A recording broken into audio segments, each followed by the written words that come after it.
المعاكس لفريق الاتليتيكو. فالكاو يمر امام البيون، يحاول ايجاد المسانده على اليمين. دييغو كوستا تصل الكره في عمق الدفاع، وكوستا جول. فانا البرازيلي، فانا البني دييغو كوستا، هداف الهدافين، قناص القناصين، افضل هداف في الكوبا ديل ري، يولعها في ملعب سانتياغو برنابيو. جماهير الاتليتيكو من جديد بالفرحه، والارجنتيني دييغو سيميوني امامنا. الصوره سترجع بسرعه الكره. شوف الجمهور، شوف هذا الحضور للاتليتيكو.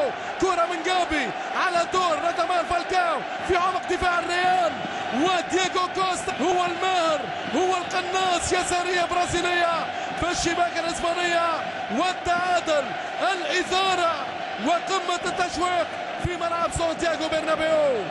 1-1 بين العملاقين. نبدأ من جديد سيناريو ثالث عنيد بين الريال مدريد واتلتيكو مدريد. شيء كبير. رادامال فالكاو بلمسة ذهبية وعلى طول التصويبة يسارية برازيلية لدييغو كوستا. ولعها اتلتيكو. العزيمة والجرينتا الأرجنتينية لدييغو سيميوني، أحد أفضل لاعبي وسط الميدان الدفاعي في تاريخ الكرة العالمية. هذا هو أتلتيكو. يحييكم.